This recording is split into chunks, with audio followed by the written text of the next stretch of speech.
Boa tarde, tudo bem? Meu nome é Alan Bonel, bem-vindo ao meu canal. Espero que você aproveite e goste muito do vídeo que a gente tem para hoje.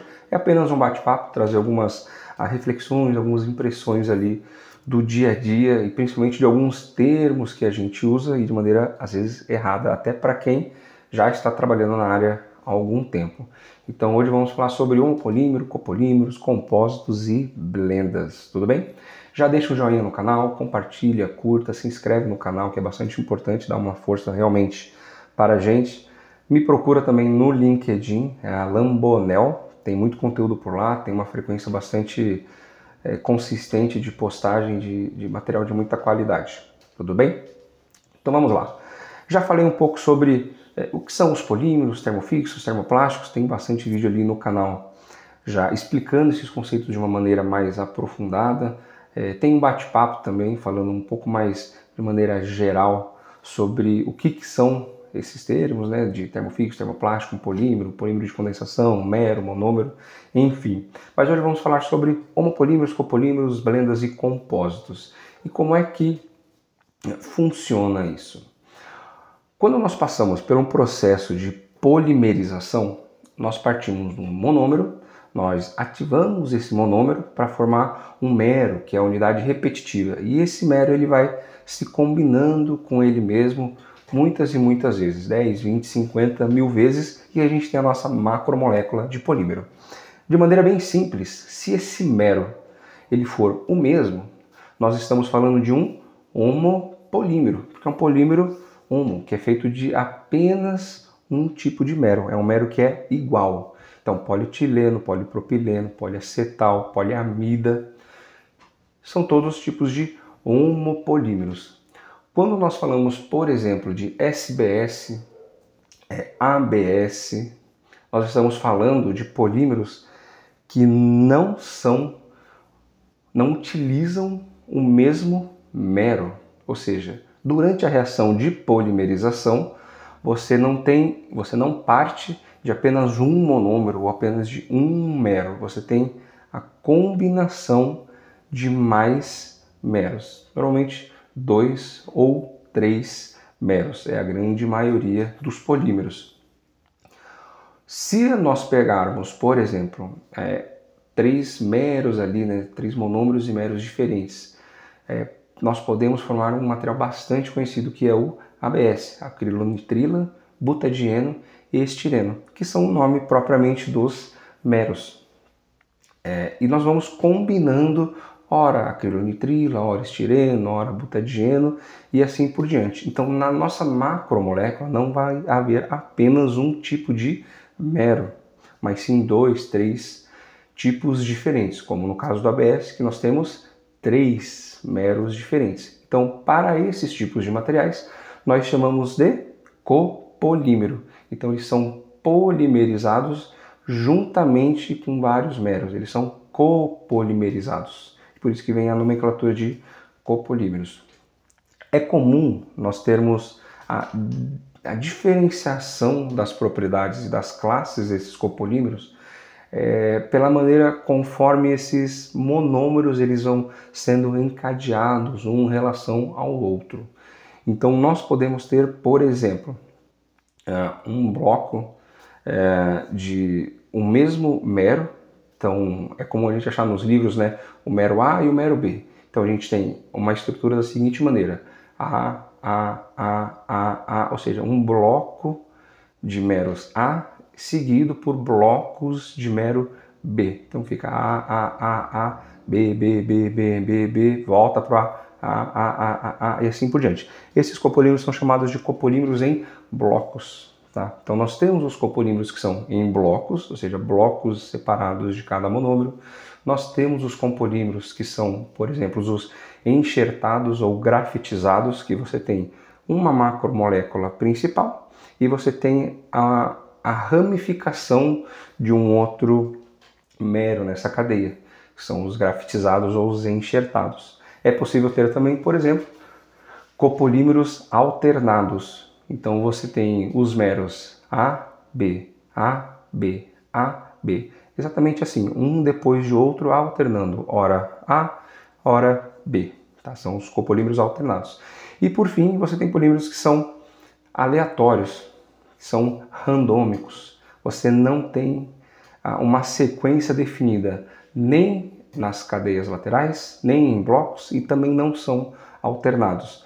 Então essa quantidade de meros ela vai variando ao longo da cadeia. Então uma hora você tem A, B, B, A, B, B, A, B, de maneira desordenada, de maneira aleatória. Cada tipo dessa construção molecular ela vai conferir propriedades completamente diferentes ao seu material. Então, quando utilizar um copolímero, fique bastante atento com essas peculiaridades dos copolímeros, tá?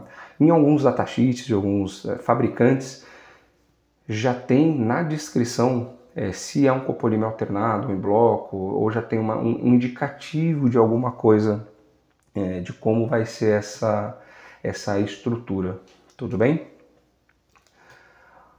Pois bem, e nós temos as blendas. O que são as blendas? Enquanto os copolímeros eles são uma mistura química, ou seja, é uma mistura de meros quimicamente na própria macromolécula do seu material, as blendas elas são misturas físicas. O ABS ele é um copolímero, ou seja, ele tem o acrilonitrila, butadieno e estireno dentro da macromolécula dele. Então, quando você compra os pellets, né, que são aquelas bolinhas de materiais, ele já está copolimerizado, ele já é o ABS propriamente dito. Mas, por exemplo, você pode comprar essa bolinha de ABS e comprar juntamente com um outro polímero de um outro fornecedor, policarbonato, por exemplo. Então você vai ter o policarbonato nos pellets e os pellets de ABS, dois materiais separados. Quando nós colocamos esses materiais em algum processo, seja de extrusão, seja de injeção ou qualquer outro processo, nós fundimos esses materiais, né? Nós derretemos esses materiais e a própria rosca do equipamento vai misturando esses dois materiais derretidos, fundidos. Então é uma mistura física. Você apenas derrete os seus materiais e mistura eles mecanicamente dentro de algum equipamento, seja extrusão, injeção ou qualquer outro. Para esses casos, nós temos que são chamados de blendas. Então não são copolímeros, são blendas. Copolímero é o que sai do reator, é o que você compra o seu pellet, quimicamente já está ligado. São misturas químicas. Blendas são misturas físicas. Então você apenas derrete os materiais e mistura esses dois materiais. Tudo bem? Um outro tipo de material que normalmente não causa tanta confusão entre copolímero e blendas, mas que ainda assim algumas pessoas ainda confundem, é a questão dos compósitos. O que é um material compósito? Normalmente é uma mistura física também, muito parecido com as blendas, só que são materiais de classes diferentes. Então, se nós misturamos, por exemplo, o ABS com PC, que é uma blenda bastante utilizada, né? Blenda PC-ABS. É uma blenda, é uma mistura física, mas são de dois polímeros. Quando nós falamos de compostos, nós estamos falando de um material polimérico, nós utilizamos uma matriz polimérica, ou seja, um material que está em maior quantidade, em maior percentual de peso, na maioria dos casos, e nós adicionamos uma carga, nós adicionamos um outro material, mas de classe diferente. Um exemplo para ficar bastante claro, poliamidas reforçadas com fibra de vidro. É um compósito, você tem uma poliamida, que é a sua matriz polimérica, e adiciona-se a essa matriz uma carga reforçante, no caso a fibra de vidro, que é um material cerâmico. O vidro ele é cerâmico, então você faz a fibra do vidro, né, que é uma fibra de vidro mesmo, feita de vidro, literalmente. Já me perguntaram se fibra de vidro era feita de vidro. E sim, é feita de vidro. E você adiciona essa fibra de vidro na poliamida, por exemplo, ou em outros materiais ali, polipropileno, enfim. E isso é um compósito, então você tem um material cerâmico e um material polimérico. E a mistura física desses dois materiais vai formar o seu compósito, tá? Então, copolímero, blenda, compósito. Tá? Copolímero, mistura química. Blenda é uma mistura física entre dois polímeros e compósito é uma mistura física também, mas normalmente entre um polímero e uma cerâmica. Tudo bem? Por fim, hoje é o que eu queria trazer para vocês. Compósitos e copolímeros merecem uma atenção bastante especial. Dá para se aprofundar bastante nessas duas classes, ali, nessas suas divisões de materiais. Tem vídeos específicos sobre copolímeros, homopolímeros e copolímeros no canal. Tem vídeos sobre blendas e compósitos também, principalmente sobre compósitos. Há uma tratativa bastante específica ali do que faz um compósito ser bom, o que faz um compósito às vezes não ficar tão bom assim quanto a gente esperava. Então tem alguns fatores ali, por exemplo, o tratamento superficial dessa carga que você vai adicionar ao seu polímero. Você precisa ter materiais que são compatíveis quimicamente. Você precisa colocar como se fosse uma cola na sua fibra de vidro para que ela seja bastante compatível com sua poliamida. Tá? Então a gente está falando de materiais orgânicos e inorgânicos, materiais polares e materiais apolares. Então não é simplesmente colocar uma coisa dentro da outra e esperar que vai ter um resultado bastante significativo. Tudo bem? Às vezes dá errado.